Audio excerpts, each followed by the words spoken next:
The other comment that I wanted to make was we will work together, but my experience with the Texas RAC, if any of you have an opportunity to attend any of these meetings, I would encourage you to. They're really quite remarkable.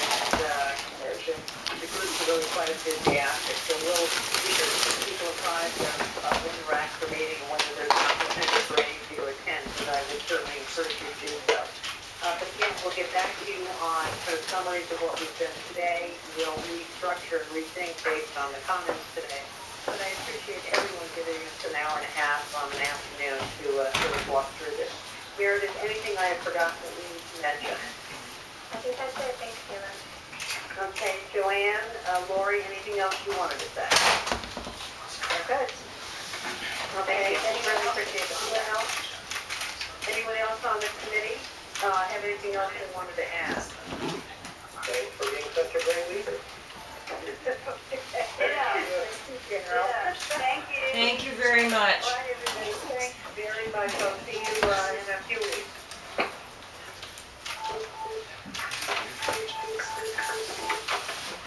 Yeah, I'm here, Minister.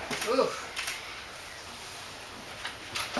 We are currently engaged in a peaceful protest inside the office of Interim President Phyllis Wise to express our severe disappointment in her failure to cut the $3.4 million concessions contract with known human rights abuser Sodexo by the coalition's May 10th deadline. Students have been voicing their concerns over the UW's relationship with Sodexo for 7 months now, only to be met with acts of bad faith and misdirection on the part of President Wise. As such, we are prepared to stay in the President's office until Wise has agreed to terminate Sodexo's contract with the UW. This sit-in is about changing the business practices of the 21st largest employer in the world and the largest collegiate food services provider in the United States. At the beginning of the school year, students presented Wise with documentation from independent watchdog organizations such as Human Rights Watch and Trans-Africa Forum, revealing Sodexo's consistent lack of respect for basic human rights as evidenced by payment of poverty wages, disregard for freedom of association, highly unsafe and unhealthy work environments, and other violations in countries like the US, Colombia, Guinea, Morocco, and the Dominican Republic. Since then, we have gathered a coalition of 17 campus groups, an ASUW resolution calling on the UW to terminate Sodexo, a letter from faculty detailing their agreement, and the support of the broader UW community. We even brought a former Sodexo worker all the way from the DR to here to speak out against the injustices she has faced. This is not an action that was chosen, but rather one that was forced upon us by the failure of the University of Washington to live up to its commitments to human and workers' rights. 7 months after we presented our initial evidence against Sodexo, Wise's primary independent research into the issue has been a Wikipedia search.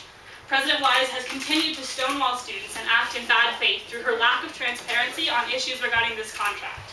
It was brought to our attention through a public records request that Wise intentionally misled students regarding the timeline of the request for proposals, the RFP, process in an attempt to secretly hand over a new 5-year contract to Sodexo. This act represents a blatant disrespect for the voices of the UW campus community in their efforts to make the university an ethical institution. Also, despite students demanding a meeting with both Sodexo and Wise for almost a month, Wise has taken no concrete action to arrange the meeting. The time for dialogue is over. It's now up to President Wise to do what her students, faculty, and community leaders have asked of her for over 7 months: termination of the Sodexo contract. As we have emphasized all year, contract cuts are the only proven and effective means of sending corporations a strong message that their human rights violations are not acceptable. This success is illustrated in past campaigns such as those against Nike and Russell Athletic, where a series of contract cuts led to the reopening of factories and severance pay.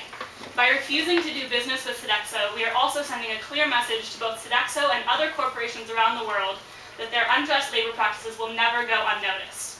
We are here today to both improve working conditions and improve the university we are all proud to be a part of. According to the university's vision statement, I quote,